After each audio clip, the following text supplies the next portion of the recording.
Alright students, welcome to Ingress. Ingress लेके आया है आपके लिए पीवाईक्यू केमिस्ट्री। ये प्रीमियम सीरीज है इंग्रेस का और इसके अंदर हम टारगेट करेंगे लास्ट ईयर के क्वेश्चन पेपर्स। मैं जो हूँ वो आपको नीट केमिस्ट्री के पास्ट ईयर क्वेश्चन पेपर्स कराऊंगा। ये सीरीज बहुत इंपॉर्टेंट होने वाली है आपके लिए, क्योंकि इस सीरीज में हम कवर करेंगे लास्ट जितने भी ईयर्स के क्वेश्चन पेपर्स हैं वो सॉल्व करेंगे। और इसके अंदर हम देखेंगे एनटीए का क्या मॉडस ऑपरेंडी रहता है, नीट केमिस्ट्री के क्वेश्चन फ्रेम करने में आपको किन किन बातों का पॉइंट रखना है, किन बातों से बचना है, कहाँ कंफ्यूजन क्रिएट करा जाता है और कैसे जो है आपने इन पेपर्स को सॉल्व करके अपनी जो स्ट्रेटजी है वो बना सकते हैं और एक अच्छे नंबर ला सकते हैं। तो बने रहिए इस पूरी सीरीज के साथ। सब्सक्राइब कर लीजिए इंग्रेस को और लाइक करिए और शेयर करिए अपने फ्रेंड्स के साथ ताकि वो भी अच्छा परफॉर्म करें। तो चलते हैं अपने इस सीरीज में, बढ़ते हैं क्वेश्चंस की तरफ। तो देखते हैं अपना पहला क्वेश्चन। पहला जो क्वेश्चन है, which one of the following has the maximum number of atoms, किसके अंदर सबसे ज्यादा एटम्स होंगे। अब यहां पर चार ऑप्शन है, 1 gram magnesium, 1 gram O2, 1 gram lithium and 1 gram silver. अब इन सब का जो एटॉमिक मासेस भी दिया हुआ है। क्वेश्चन को डील करने से पहले, क्वेश्चन को सॉल्व करने से पहले आपको ये देखना पड़ेगा क्वेश्चन में इंफॉर्मेशन जो दी गई है वो रेलिवेंट है कि नहीं है। यहां पर जो है एटॉमिक मासेस दिए गए हैं, तो एटॉमिक मासेस का क्या क्या एप्लीकेशन आप करेंगे नंबर ऑफ एटम्स आ जाए। तो हमें पता है कि मोल जो है, मोल एक कनेक्टिंग लिंक है। Mole is a connecting link. Mole जो है वो कनेक्टिंग लिंक है किस किस के बीच में, तो मोल is a connecting link between number, ये नंबर के बीच में, मास के बीच में और वॉल्यूम के बीच में कनेक्टिंग लिंक है। मास मतलब एटॉमिक मास होगा, अगर एटम है तो एटॉमिक मास होगा, या फिर अगर मॉलिक्यूल है तो मोलर मास होगा। एटॉमिक या फिर मॉलिक्यूल है तो मोलर मास होगा। और ये जो है ये वॉल्यूम के बीच में, वॉल्यूम के बीच में। अब उसके अंदर रिलेशनशिप आपको याद होना चाहिए कि कैसे होगा। भाई आपको पता है, जैसे नंबर के हिसाब से अगर मैं देखूं तो मोल जो होता है 6.022 इंटू 10 टू द पावर 23 ये होता है। और मास के हिसाब से देखें तो एटॉमिक मास, अब जिसका भी एटॉमिक मास है उसको आपको इस नंबर में रिलेट करना है। और वॉल्यूम के हिसाब से देखें तो वॉल्यूम होता है हमारा 22.4 लीटर। यहां पे वॉल्यूम का एप्लीकेशन नहीं है क्योंकि मास और सबका मास दिया हुआ है, एटॉमिक मास दिया हुआ है और आपको नंबर पूछा है, तो मोल इधर वॉल्यूम का एप्लीकेशन नहीं है। मुझे मास से, एटॉमिक मास से मोल्स निकालना है और मोल से फिर नंबर निकल जाएगा। तो अगर किसी का मोल ज्यादा है, किसी भी गिवन क्वांटिटी के अगर मोल्स ज्यादा हैं तो उसके फिर एटम्स भी ज्यादा होंगे। यहां पर आपको एक चीज देखनी है कि O2 का मॉलिक्यूल दिया हुआ है, बाकी सब जो है वो एटॉमिक फॉर्म में है। अब पहला ऑप्शन जो है वो 1 ग्राम मैग्नीशियम, इसका मतलब ये है कि एटॉमिक मास अगर 24 तो 24 ग्राम मैग्नीशियम जो है वो 1 मोल होगा। 1 atomic mass is equals to 1 mole. जो एटॉमिक मास होता है वो 1 मोल के बराबर होता है। तो 24 ग्राम मैग्नीशियम जो है वो 1 मोल है। तो 1 ग्राम मैग्नीशियम में कितना होगा, 1 ग्राम मैग्नीशियम में हमारा हो जाएगा 1 ग्राम मैग्नीशियम में 1 ग्राम मैग्नीशियम। सो 1 ग्राम मैग्नीशियम, 1 ग्राम मैग्नीशियम में हमारा हो जाएगा 1/24 मोल्स, 1/24 मोल्स। तो पहला ऑप्शन मेरा ये हमारा ये आ गया, ये फर्स्ट ऑप्शन आ गया इसका 1/24। एग्जैक्ट कैलकुलेशन करने की जरूरत नहीं है, थोड़ा बहुत आप प्रैक्टिस करेंगे तो आपको कैलकुलेशंस का आइडिया हो जाएगा, नंबर का, फ्रैक्शंस का आइडिया हो जाएगा, कौन बड़ा है कौन छोटा है। यहां पर बस ज्यादा और कम की बात करी गई है, मैक्सिमम की बात करेगी तो एग्जैक्ट आपके पास रिलेटिव एक आइडिया आना चाहिए। तो यहां पर 1 ग्राम मैग्नीशियम में 1/24 मोल्स होंगे, जिसके मोल्स ज्यादा उसमें एटम ज्यादा। ठीक है, तो सेकंड ऑप्शन है हमारा 1 ग्राम, तो सेकंड को दूसरे कलर से कर लेते हैं। सेकंड ऑप्शन है हमारा 1 ग्राम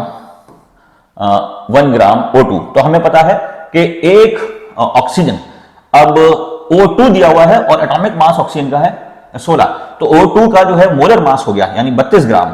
तो मैं बोल सकता हूं 32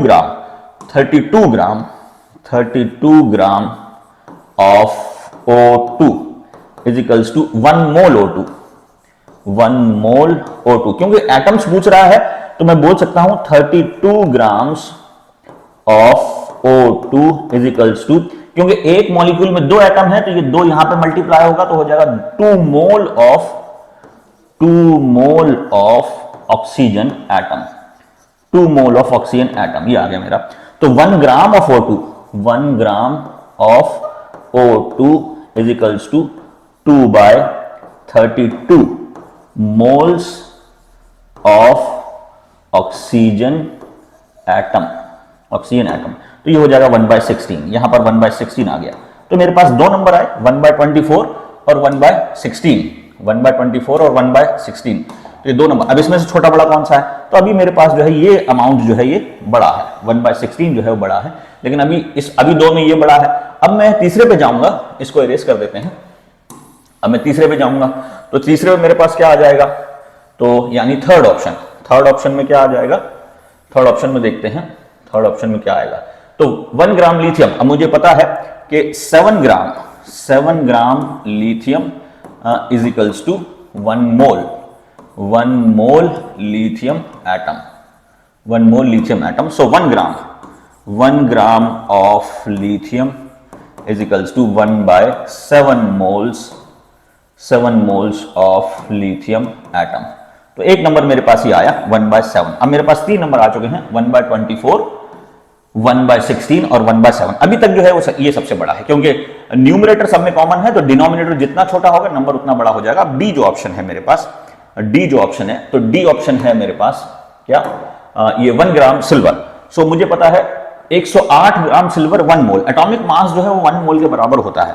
तो 108 gram of Ag is equals to 1 mole Ag।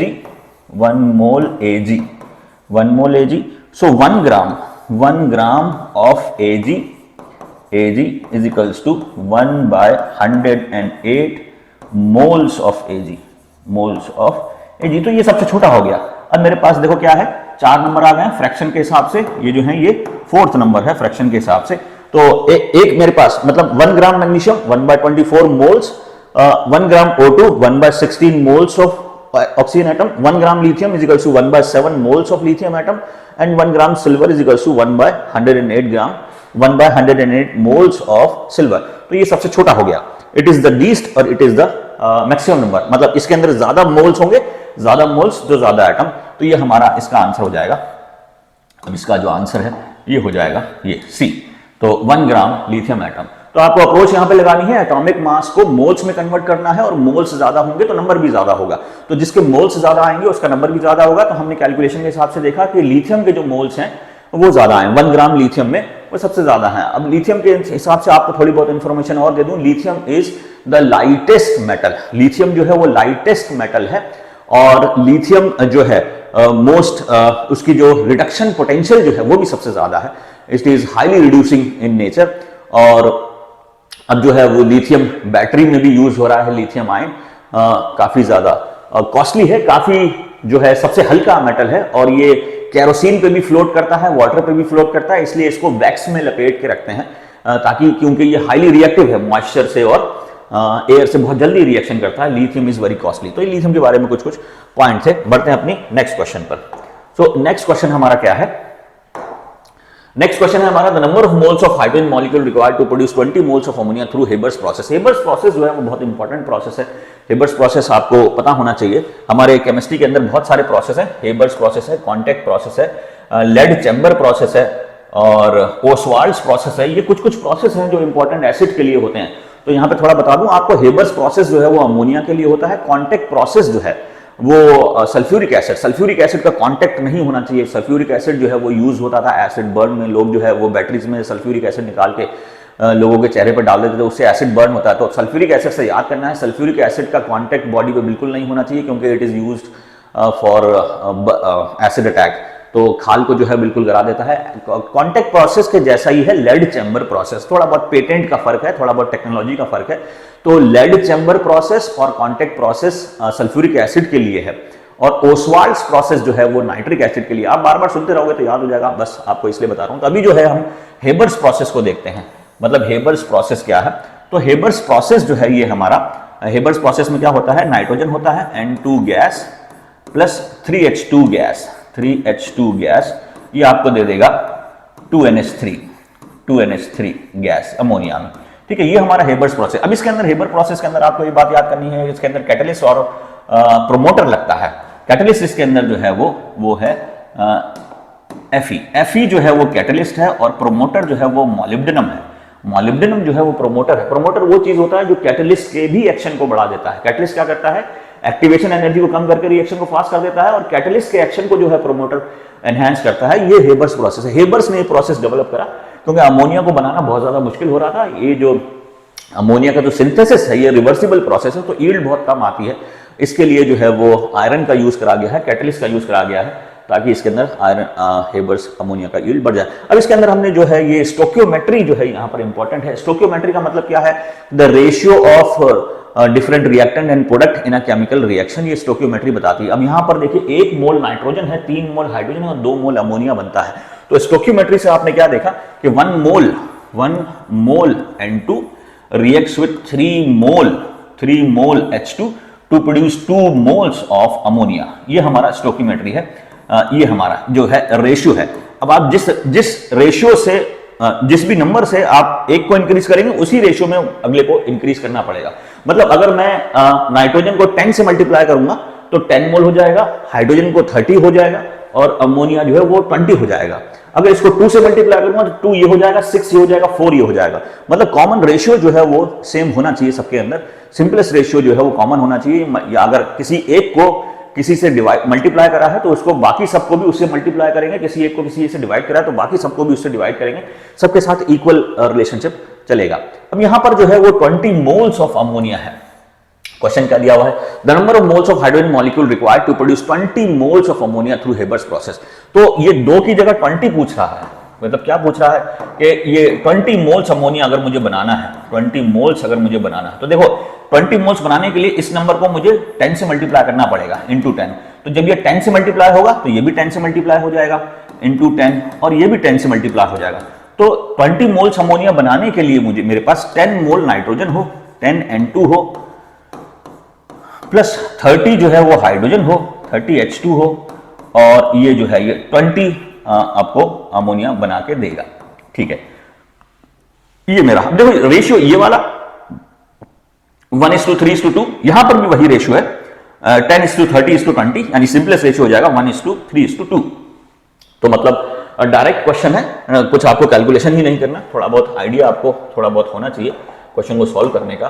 तो यहां पर जो है वो ऑप्शन ये हमारा जो है वो 30 मोल्स ऑफ हाइड्रोजन, क्योंकि हाइड्रोजन पूछा है तो 30 हो जाएगा 30, और अगर नाइट्रोजन पूछता है तो नाइट्रोजन 10 हो जाता। ठीक है, सिंपल सा क्वेश्चन है, 2019 में पूछा गया। ठीक है, अब हमारे पास जो है वो थर्ड क्वेश्चन है। अब इसके अंदर क्या है? In the case of number of molecules of water maximum. अब ये जो है ये पूछ रहा है अगेन मैक्सिमम नंबर, और नंबर के बारे में पूछ रहा है।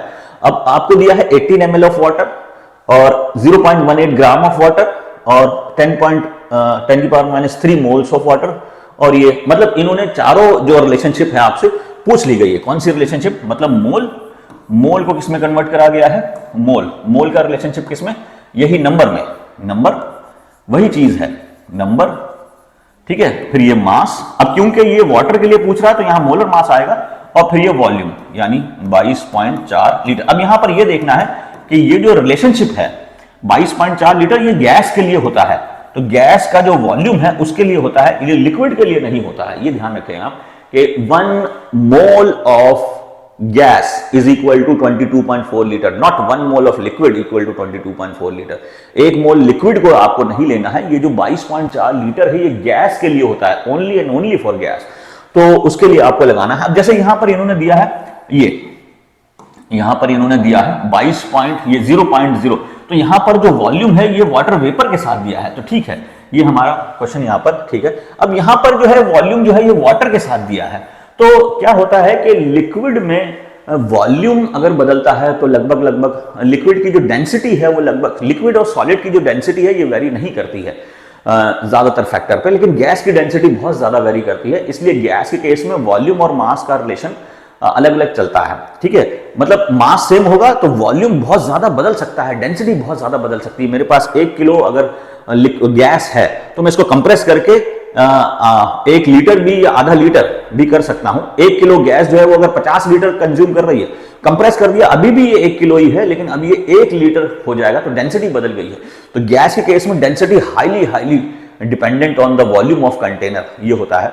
तो गैस के केस में हम डेंसिटी बहुत ज्यादा वेरी करती है, इसलिए गैस के केस में हम वॉल्यूम और मोल्स का रिलेशन लेते हैं, लेकिन लिक्विड के केस में डेंसिटी नहीं बदलती, सॉलिड के केस में डेंसिटी नहीं बदलती, इसलिए हम मास का और मोल्स का रिलेशन देखते हैं, मास का और मोल्स का रिलेशन देखते हैं। तो यहां पे 18 ml वाटर है। अब आपको पता है कि यहां पर जो है मैं ये रिलेशन नहीं लगा सकता इस केस में 18 ml वाटर में मैं ये रिलेशन नहीं लगा सकता, क्योंकि ये गैस के लिए रिलेशन है, लिक्विड के लिए नहीं है। तो लिक्विड के लिए मुझे ये वाला रिलेशन लगाना पड़ेगा, मतलब मास और नंबर के बीच में रिलेशन लगाना पड़ेगा। अब आपके पास 18 ml वाटर है, अब वाटर के केस में डेंसिटी हम 1 मानते हैं, तो अगर डेंसिटी 1 है तो 18 ml मतलब 18 ग्राम हो गया, ठीक है। तो जब भी कोई लिक्विड आए तो डेंसिटी आपको पता होना चाहिए, जब भी उसका मास निकलेगा।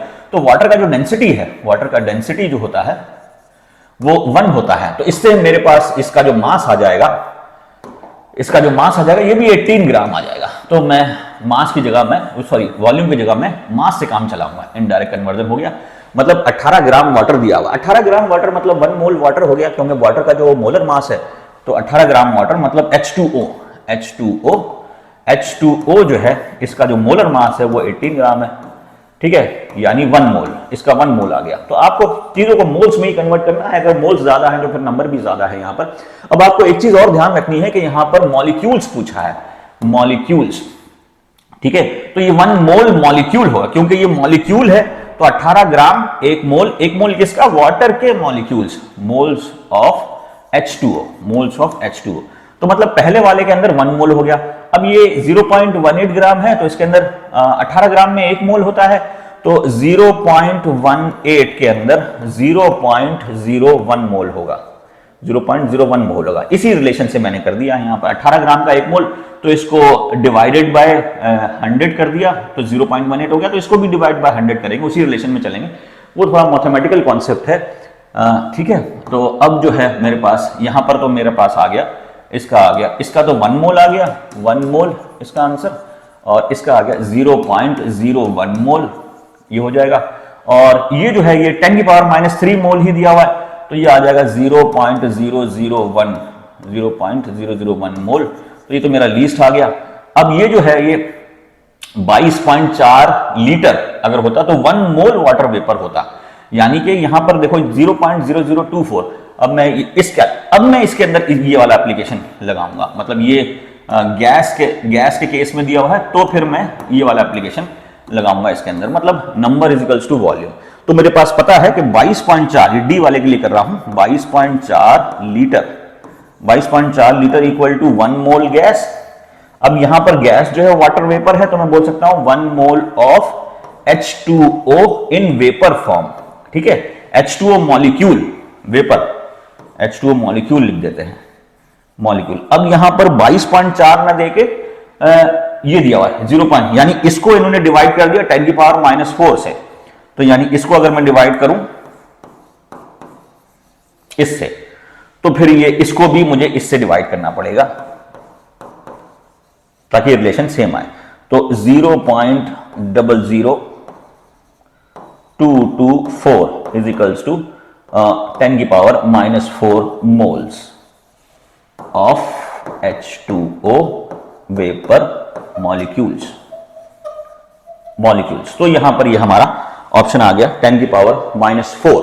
तो ये लीस्ट हो गया। मैक्सिमम किसमें हो गया, ये 1 मोल वाला जो है ये आंसर मैक्सिमम हो गया, तो इसके अंदर आंसर चला जाएगा हमारा 18 ml, ठीक है, 18 ml।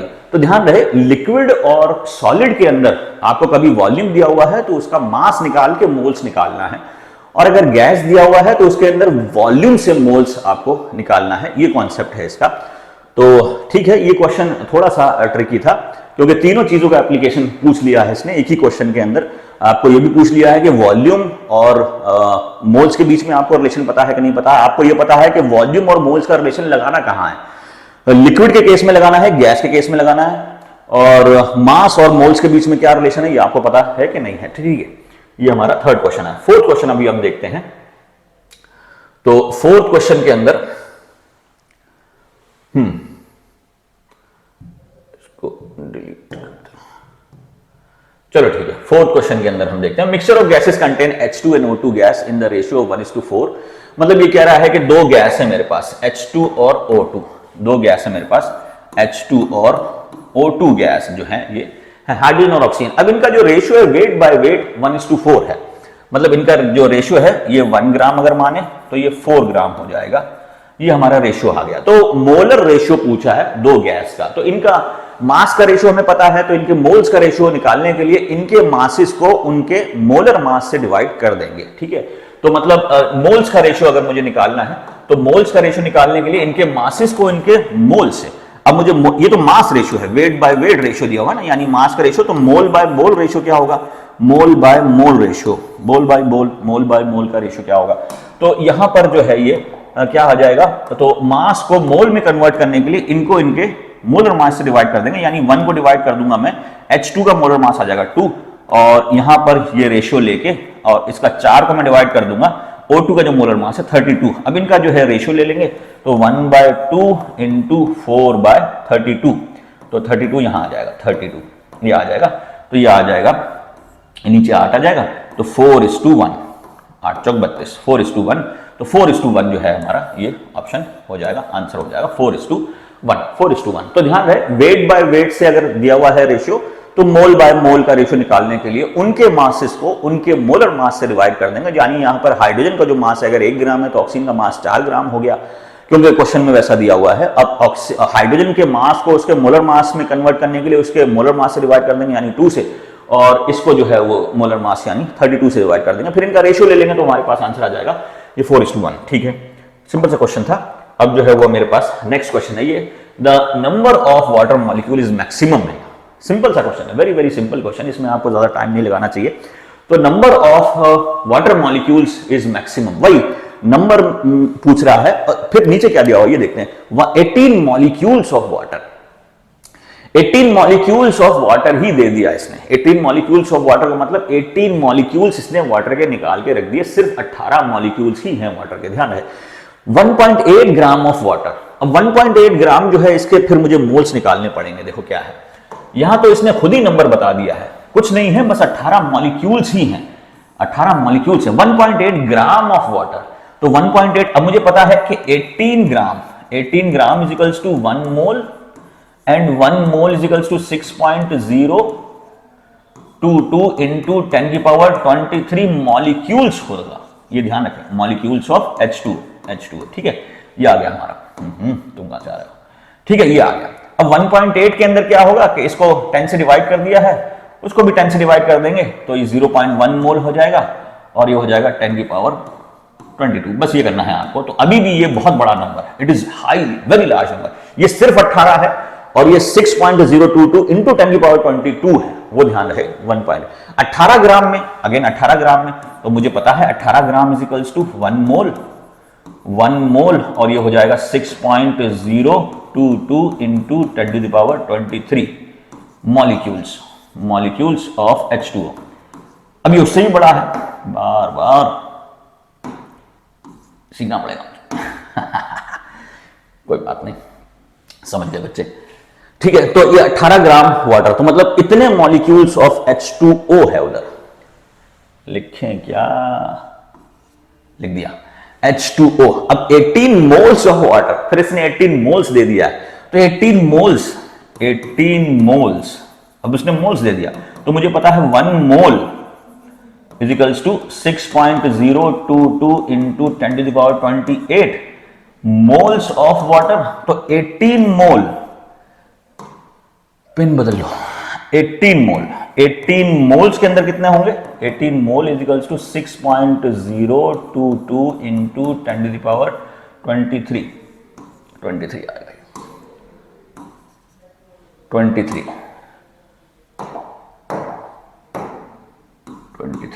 और ये भी 23 इंटू 18, अब ये सबसे बड़ा नंबर हो गया, लार्जेस्ट ऑफ ऑल, तो ये लार्जेस्ट ऑफ ऑल हो गया है, इसीलिए ये सबसे बड़ा आंसर आपका, ठीक है। आपको क्वेश्चन में देखना पड़ेगा पूछा क्या है, रिलेशनशिप अगर आपको आ गई पकड़ में, तो आपके जो मैटर हैं वो आसान हो जाएंगे। रिलेशनशिप अगर आपको फॉलो करना आती है तो your life is very easy, ठीक है। तो यहां पर जो है वो 18 मॉलिक्यूल्स, सिर्फ ये 18 मॉलिक्यूल्स वाटर की बात कर रहा है, यहां पे 1.8 ग्राम दे दिया तो 0.1 मोल हो गया, 0.1 मोल हो गया, तो उसमें उतने मॉलिक्यूल्स हो गए, ठीक है। इधर 18 ग्राम दे दिया तो 1 मोल हो गया, तो इतने मॉलिक्यूल्स हो गए, इधर 18 मोल ही दे दिया, 18 मोल का मतलब इतने मॉलिक्यूल्स हो गए, तो सबसे बड़ा नंबर है, तो हमारा आंसर हो जाएगा। मैक्सिमम पूछा है, मिनिमम पूछा होता तो हमारा आंसर पहला वाला ही हो जाता, मैक्सिमम पूछा है तो हमारा आंसर ये हो जाएगा, ठीक है। नेक्स्ट क्वेश्चन जो है हमारा ये है छठा question, Avogadro number of Na is change from 6, ठीक है। अगर बोलता है एवोगाड्रो नंबर ही बदल दिया जाए तो एवोगाड्रो नंबर जो है वो कार्बन 12 के कॉन्सेप्ट के ऊपर है, ठीक है ना, कि एवोगाड्रो नंबर तो कार्बन 12 के कॉन्सेप्ट के ऊपर लिया गया है। तो अगर एवोगाड्रो नंबर बदलने तो फिर कार्बन का जो है ये बदल जाएगा, क्योंकि एवोगाड्रो नंबर जो है वो कार्बन के रेफरेंस में लिया गया है। तो यहां पर mass of 1 mole of carbon will be change. Ratio of element नहीं बदलेगा, क्योंकि अगर आप कॉमन मल्टीपल बदलते हो तो रेशियो कभी नहीं बदलता है, ठीक है ना। कॉमन मल्टीपल या कॉमन डिविजर अगर बदलते हो तो फिर रेशियो नहीं बदलता है, तो रेशियो तो नहीं बदलेगा। Ratio of chemical species, ratio definition of mass in unit and gram, ठीक है, तो वो भी नहीं बदलेगा, क्योंकि जो मोल है वो यूनिट ऑफ मैटर है, यूनिट ऑफ मास नहीं है। मोल यूनिट ऑफ मैटर है, मतलब हम मैटर को जो नापते हैं उसको, उसकी यूनिट है मोल। मतलब एक मोल, अगर मैटर को आप नंबर में नाप रहे हो तो 1 मोल जो है वो 6.022 इंटू 10⁻23 हो जाएगा। अगर 1 मोल को मास में नाप रहे हैं तो एटॉमिक मास हो जाएगा। अगर 1 मोल को आप वॉल्यूम में नाप रहे हैं तो 22.4 लीटर हो जाएगा, वो गैस के लिए है। तो mole is the unit of matter. किसी भी चीज को आप नंबर में भी नाप सकते हो, मास में भी नाप सकते हो, लीटर में भी नाप सकते हो, वॉल्यूम में भी नाप सकते हो। इसलिए मोल को कनेक्टिव, तीनों को कनेक्ट करने के लिए बना गया। किसी में भी नापो भैया, वो रिलेशनशिप घूम फिर के आ जाएगा। मास से नंबर निकल जाएगा, नंबर से वॉल्यूम निकल जाएगा, वॉल्यूम से मास निकल जाएगा, जगलर, ठीक है। तो ये हमारा, तो इसका आंसर सीधा, कभी भी आपको अगर मोल का बदल दे तो कार्बन पे फर्क आएगा। हाँ, कार्बन के रिलेशन में फिर एटॉमिक मास बदल जाएंगे, वो ध्यान रखना कि mass of 1 mole of carbon. हाँ, एटॉमिक मास भी बाकी एलिमेंट के बदल जाएंगे, ये भी ऑप्शन हो सकता है कि अगर कार्बन का एटॉमिक मास बदल रहा है, कार्बन के 1 मोल का मास बदल रहा है, तो बाकी एटम के भी 1 मोल का मास बदल जाएगा, क्योंकि मोल का जो रिलेशन है वो नंबर का एटॉमिक मास का रिलेशन है और नंबर का मोलर वॉल्यूम का रिलेशन है। तो मोल का जहां पर एप्लीकेशन होगा वो चीज बदल जाएगी, जहां पर भी मोल आ रहा है। 1 मोल कार्बन बोलता वो भी बदल जाएगा, 1 मोल लिथियम कोई भी एलिमेंट ये दे देता वो सब बदल जाते, 1 मोल गैस देता तो वो भी बदल जाता, ठीक है, और नंबर भी बदल जाता। नंबर तो इसने खुद ही बदल दिया, तो मतलब ये ठीक है, समझ गया, ठीक है। तो हमारा नेक्स्ट क्वेश्चन है, when 22.4 litre of hydrogen is mixed with 11.2 litre of chlorine each eight SQ with moles of HCO form. Simple सा क्वेश्चन है, यहाँ पे उसने जो है मोलर वॉल्यूम्स का जो रेशियो है ये दे दिया है। तो आपको पहले तो इक्वेशन बनाना आना चाहिए। जब भी केमिकल रिएक्शन पूछता है तो आपको जो है वो इक्वेशन बनाना आना चाहिए। अगर आप इक्वेशन बना लेते हो, रिलेशनशिप सेट कर लेते हो, तो फिर बहुत आसान है भैया। तो ये हमारा हो जाएगा, पहले हम इक्वेशन बना लेते हैं। लाल से नहीं लिखूंगा, लाल मुझे बिल्कुल भी पसंद नहीं है।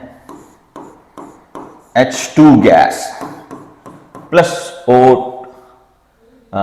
O2 नहीं है, हर बार O2 ले लेते हो, ठीक है, Cl2 गैस, ठीक है। अब ये बन जाएगा HCl, ठीक है। अब यहां पे हाइड्रोजन H2 है, क्लोरीन जो है वो 2 है, तो यहां पर भी हम 2 कर देते हैं, ठीक है। ये हमने ले लिया। अब इसको भी गैस ले लेते हैं, क्योंकि यहां सब गैसेस के बीच में है। तो मतलब 1 मोल हाइड्रोजन 1 मोल क्लोरीन जो है वो 2 मोल HCl बनाता है। अब ये जो है ये मोल्स को, क्योंकि वॉल्यूम में दिया हुआ है, वॉल्यूम में दिया हुआ तो मोल्स का वॉल्यूम में रिलेशन कर लेंगे। जैसे क्वेश्चन में दिया है उसी हिसाब से आपको रिलेशनशिप बदल देनी है, ठीक है। तुम जैसा करोगे वैसे अब भी बन जाएंगे, तो रिलेशनशिप यही कहलाती है, ठीक है। तो यहां पर मतलब यह है 1 मोल H2 का मतलब यह है 22.4 लीटर, 22.4 लीटर। ये भी 22.4 लीटर, 1 मोल है 22.4 लीटर। 1 मोल क्लोरीन, 1 मोल H2, 22.4, ये 2 मोल बनता है, तो ये 22.4 इंटू 2 हो जाएगा, तो यानी कि ये हो जाएगा 44.8 लीटर, ठीक है। मैं उसको कैलकुलेशन नहीं कर रहा, कैलकुलेशन हम फाइनल ही सबको उड़ाते चले जाएंगे, ठीक है। तो 1 मोल HCl नहीं भैया, अच्छा ये इसने दे दिया 22.4 लीटर और ये 11.2 लीटर दिया है। अब जो गिवन क्या है, ये तो हमारा स्टैंडर्ड इक्वेशन है, ये हमारा स्टैंडर्ड इक्वेशन है। अब गिवन क्या है, तो गिवन को देख लेते हैं। तो गिवन है हमारा, गिवन जो है, जो गिवन है वो 22.4 दिया हुआ है, ये गिवन है, ये गिवन है, ये 22.4 दिया हुआ है, ये 11.2 दिया हुआ है, 11.2 दिया हुआ है। तो ये कितना बनेगा ये पूछ रहा है। देखो भैया रिलेशनशिप जो है ये 1 1 और ये 2 बनता है। अगर आप एक के साथ जो कुछ करेंगे तो सबके साथ वही करते चले जाना पड़ेगा। मतलब आपने इसको 22.4 की जगह आधा कर दिया, तो सब आधे होते चले जाएंगे उसी रेशियो में, इक्वेशन को कैंसिल होने के लिए। तो अगर ये आधा हो गया है तो ये भी आपको आधा बनेगा और ये भी आधा चाहिए होगा। तो 11.2 लीटर जो है वो इसमें से सिर्फ 11.2 लीटर ही खाएगा, इसमें से सिर्फ 11.2 लीटर ही खाएगा। 11.2 11.2 लीटर ही यूज करेगा। अब ये 11.2 लीटर हाइड्रोजन, 11.2 लीटर क्लोरीन, तो ये 11.2 लीटर, 11.2 या 22.4 लीटर, एक मिनट, 22.4 लीटर, इसका आधा बनेगा, यानी 22.4 लीटर ही बनेगा, 22.4 लीटर ही बनेगा। पहले 44.8 लीटर, मतलब 22.4 इंटू 2 था, तो अब इसका आधा कर दिया, यानी डिवाइड बाय 2 कर दिया, तो 2 तो कैंसिल हो गया, तो 22.4 लीटर ही बनेगा, यानी 1 मोल बनेगा। 1 मोल HCl विल बी फॉर्म, क्योंकि आपने इसका आधा कर दिया, इसका भी आधा हो जाएगा, तो उसका आधा फिर 1 मोल बनेगा। ठीक है, तो इसका सिंपल सा ये हमारा आंसर है। ये स्टोकियोमेट्री है, लिमिटिंग रिएजेंट का कॉन्सेप्ट है। यहां पर लिमिटिंग रिएजेंट जो है वो क्योंकि आपको 22.4 लीटर हाइड्रोजन खत्म करने के लिए 22.4 लीटर क्लोरीन ही चाहिए था, लेकिन क्लोरीन आपको क्वेश्चन में दिया गया है 11.2 लीटर, तो अगर 11.2 लीटर है तो ये भी 11.2 लीटर ही खाएगा। तो अगर फिर ये भी आधा बनेगा, तो पहले ये 2 मोल्स बन रहे थे, अब ये 1 मोल ही बनेगा, यानी 22.4 लीटर ही बनेगा, तो 1 मोल ही बनेगा, तो 1 मोल हमने दे दिया। अब इस क्वेश्चन में ये भी पूछ सकता है कौन सा लिमिटिंग रिएजेंट है, कौन सा खत्म हो रहा है, तो क्योंकि आपने हाइड्रोजन को क्लोरीन को जो है वो कम कर दिया, तो क्लोरीन खत्म हो जाएगा। कौन सा एक्सेस रिएजेंट है, तो एक्सेस रिएजेंट मतलब हाइड्रोजन जो है वो मेरा बच गया। हाइड्रोजन कितना बच गया, 11.2 लीटर बच गया। तो ऐसे क्वेश्चन और बन सकते हैं। तो एक ही क्वेश्चन में आपको 4-5 क्वेश्चन का आपको आइडिया देता है इनग्रेस, ये सिर्फ इनग्रेस का ही पावर है। ठीक है, तो अब जो है वो हमारे पास 1.0 gram magnesium is burned in 0.56 gram of oxygen in a closed vessel which reactant is left in excess and how much. ठीक है, जैसे पीछे क्वेश्चन मैंने बोला आपको, ये लिमिटिंग रिएजेंट का कॉन्सेप्ट है। पहले तो आपको इक्वेशन बनानी आनी चाहिए, तो इक्वेशन बना लेते हैं पहले हमारे पास जो स्टैंडर्ड इक्वेशन है, सबसे पहले स्टैंडर्ड इक्वेशन बनती है। तो स्टैंडर्ड इक्वेशन क्या है, जैसे मेरे पास जो है magnesium Mg solid plus O2 gas, और ये दे देगा MgO। अब MgO को ये सॉलिड पाउडर होता है, ये ग्रे होता है और ये व्हाइट होता है, ये ध्यान रखना आप। ठीक है, तो MgO को मैग्नीशिया बोलते हैं, मैग्नीशिया, तो मैग्नीशिया बोलते हैं इसको बोलते हैं मैग्नीशिया, ये बोलते हैं मैग्नीशिया। अब मिल्क ऑफ मैग्नीशिया मतलब इसको वाटर में डिसॉल्व कर देंगे तो बेसिक सॉल्यूशन हो जाएगा, that is milk of magnesia. तो आप देखो यहाँ पे 1 मोल जो मैग्नीशियम है वो 1 मोल ऑक्सीजन से रिएक्शन करता है, तो 1 मोल MgO बनता है। ठीक है, इसको बैलेंस करने के लिए 2 कर देते हैं, तो ये भी 2 हो जाएगा। ठीक है, अब मेरे पास ये बैलेंस हो गया, तो मतलब 2 मोल मैग्नीशियम जो है 1 मोल ऑक्सीजन से रिएक्शन करके 2 मोल MgO बनाता है। ये बैलेंस इक्वेशन हमें लेनी पड़ेगी हमेशा। अब ये 2 मोल मैग्नीशियम का मतलब क्या है, अब 1 मोल मैग्नीशियम जो है वो 24 ग्राम का होता है। मैग्नीशियम का यहाँ पे इन्होंने एटॉमिक मास दे दिया है और ऑक्सीजन का 16 है, तो मैं एटॉमिक मासेस के केस में चला जाऊंगा। तो एटॉमिक मास यानी 1 मोल मैग्नीशियम इक्वल टू 24, तो 2 मोल मैग्नीशियम इज इक्वल टू 48, ये 48 ग्राम मैग्नीशियम है। और ऑक्सीजन यहां पर 1 मोल है, तो 1 मोल ऑक्सीजन, O का जो है ऑक्सीजन, जब भी आपको ऑक्सीजन दे क्वेश्चन में तो आपको 32 ही लेना है, क्योंकि ऑक्सीजन जो है वो स्टैंडर्ड स्टेट में O2 की फॉर्म में ही रहता है, लेकिन O2 का जो है मास जो निकलेगा वो ऑक्सीजन एटम से निकल जाएगा, क्योंकि O2 2 ऑक्सीजन है, तो एक ऑक्सीजन का मास जो है वो 16 होता है, 2 ऑक्सीजन का मास 32 हो जाएगा। यहां पे हमने O2 लिखा है, तो यहां पे इसीलिए 16 का डबल हो जाएगा, यानी ये हो जाएगा 32 ग्राम। तो MgO, अब यहां पे 24 MgO का जो मोलर मास है वो कितना हो गया, 24 प्लस 16, तो कितना हो गया 24 प्लस 16 40, तो 40 यानी 1 मोल है, अब 2 मोल बनेगा तो ये 80 हो जाएगा। अब आप इसको दोनों को ऐड करोगे तो 80 हो जाएगा। तो कंजर्वेशन ऑफ मास है यहां पर, आप हमेशा देख लेना कि mass of reactant should be equal to mass of product. Conservation of mass होना चाहिए according to father of chemistry यानी कि एंटनी लवॉइसियर, उनके हिसाब से। ठीक है, तो ये हमारा ये हो गया। अब ये बोल रहा है कि यहां पर 1 ग्राम तो मैग्नीशियम है, 1 ग्राम मैग्नीशियम गिवन क्या है, तो यहां पे गिवन जो अमाउंट है उसके हिसाब से अब देखेंगे। गिवन ये है कि 1 ग्राम मैग्नीशियम और 0.56 ग्राम O2 है, तो ये पूछ रहा है लेफ्ट इन एक्सेस कौन सा जो है वो बच जाएगा। तो आपको इसके अंदर लिमिटिंग रिएजेंट का कॉन्सेप्ट लगाना है, लिमिटिंग रिएजेंट। तो देखिए क्या है, 48 ग्राम के लिए 32 ग्राम ऑक्सीजन चाहिए, 48 ग्राम के लिए 32 ग्राम ऑक्सीजन चाहिए। तो मेरे पास यहां पर ये है, तो 1 ग्राम के लिए तो 24 ग्राम, सॉरी 48 ग्राम, क्योंकि 2 मोल है। तो इस इक्वेशन के हिसाब से यानी 48 ग्राम के लिए मुझे कितना ऑक्सीजन चाहिए, 32 ग्राम। तो 1 ग्राम के लिए मैं देखता हूं 1 ग्राम मैग्नीशियम के लिए कितना चाहिए, पहले मैं देख लेता हूं। तो गिवन के हिसाब से 48 ग्राम मैग्नीशियम रिक्वायर्स 32 ग्राम O2, ठीक है। So 1 gram magnesium, 1 gram Mg is equals to 32 by 48। ये कितना हो जाएगा? इसको 4 चौक 16 और 4 से डिवाइड कर दें, यानी 8 से डिवाइड कर देते हैं। तो 8 8 5 40, 6 8 चौक 32, तो 4/6, तो ये आ जाएगा 2/3, यानी कि ये हो जाएगा 0.6 के आसपास, 0.66। तो 1 ग्राम मैग्नीशियम के लिए 0.66 ग्राम जो है वो O2 आना चाहिए था, लेकिन इसने 0.66 की बजाय 0.56 दे दिया। तो ऑक्सीजन जो है वो 1 ग्राम मैग्नीशियम के लिए 0.66 ग्राम, अगर 1 ग्राम मैग्नीशियम लेना है आपको तो 0.66 ग्राम जो है वो ऑक्सीजन लेना चाहिए था, लेकिन इन्होंने दे दिया 0.56, मतलब जितना देना चाहिए था उससे कम दे दिया। तो ऑक्सीजन जो है वो यहां पर खत्म हो जाएगा, लिमिटिंग रिएजेंट है। अब 0.56 तो ऑक्सीजन तो नहीं बचेगा बल्कि मैग्नीशियम ही बचेगा। तो 0.66 जो है वो 1 ग्राम लेता, तो 0.56 जो है, तो मुझे पता है कि 2.3 ग्राम of oxygen O2 requires 1 gram magnesium. ये मेरे पास मेन इक्वेशन है। अब इससे जो है ये निकलेगा, ठीक है। इसको नेक्स्ट पेज पे ले जाते हैं। तो 2.3 ग्राम of O2 requires 1 gram of Mg, 1 gram of Mg। So 0.56 gram of O2 requires 1/2 into 3 into 0.56 gram of magnesium, ठीक है। क्योंकि ये नंबर यहां आ जाएगा, ये 2 नीचे आ जाएगा और वो 3 ऊपर चला जाएगा, क्रॉस मल्टीप्लाई हमने कर दिया और इसको 0.56 ग्राम O2 से मल्टीप्लाई कर दिया, तो ये आ जाएगा हमारा। तो इसको कैंसिल कर, 56 डिवाइडेड बाय 2, ये कितना हो जाएगा?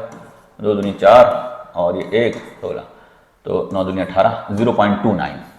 तो ये 0.29 इंटू 3, 0.29 इंटू 3 ये हो जाएगा 2 9 3 6 4 8, 0.87।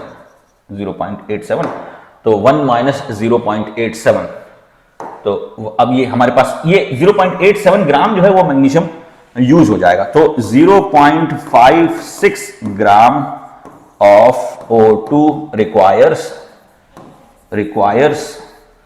0.87 ग्राम ऑफ Mg, लेकिन मेरे पास Mg दिया कितना था, but the given Mg is given Mg is 1 ग्राम। तो कितना बच जाएगा? तो 1 minus 0.87 gram of Mg will be left, ठीक है। तो कितना बच जाएगा ये? सो 1.00 माइनस 0.87, तो 10 में से 7 गए 3 और 9 में से 1 गया, तो ये 0.13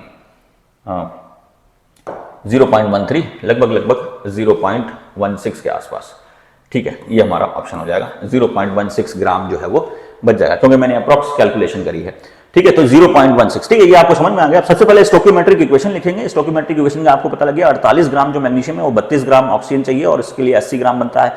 तो ये तो मेरा सिस्टमैटिक है, ऐसे सिस्टम चलता, लेकिन गिवन क्या है? 1 ग्राम मैग्नीशियम दे दिया, 0.5 ग्राम O2 दे दिया, फिर पूछ रहा है कौन सा ज्यादा है। तो जो सिस्टमैटिक है उसके हिसाब से मैं चलूंगा। 48 ग्राम होता है मैग्नीशियम तो 32 ग्राम ऑक्सीजन चाहिए होता है, लेकिन 1 ग्राम मैग्नीशियम है तो मेरे पास 0.66 ग्राम जो है वो ऑक्सीजन चाहिए होता है। तो इसके हिसाब से ऑक्सीजन जो है वो लिमिटिंग रिएजेंट मैंने ढूंढ लिया। बचेगा कौन? तो बचेगा मैग्नीशियम। अब मैग्नीशियम कितना बचेगा तो उसके हिसाब से मुझे देखना है, तो फिर मैं सिस्टमैटिक उसके हिसाब से चलूंगा कि 0.23 ग्राम ऑक्सीजन जो है ये 1 ग्राम मैग्नीशियम लेता, तो 0.56 ग्राम O2 जो है वो कितना लेता, तो इसको सारा कैलकुलेशन करके हमने बता दिया 0.87 ग्राम मैग्नीशियम लेता। और गिवन मेरे पास तो 0.56 ग्राम O2 जो है 0.86 ग्राम मैग्नीशियम लेता, तो फिर मैग्नीशियम बचता कितना, तो 1 ग्राम में से 0.87 ग्राम जो है वो ये ऑक्सीजन, गिवन ऑक्सीजन खा गया, तो मैग्नीशियम कितना बच गया? 0.13 अप्रोक्सीमेट, ठीक है ना। तो उसके हिसाब से जो हमारा ऑप्शन बैठेगा वो 0.16 बैठ जाएगा। ठीक है, तो ये थोड़ा सा क्वेश्चन जो है वो थोड़ा सा लंबा था। ठीक है,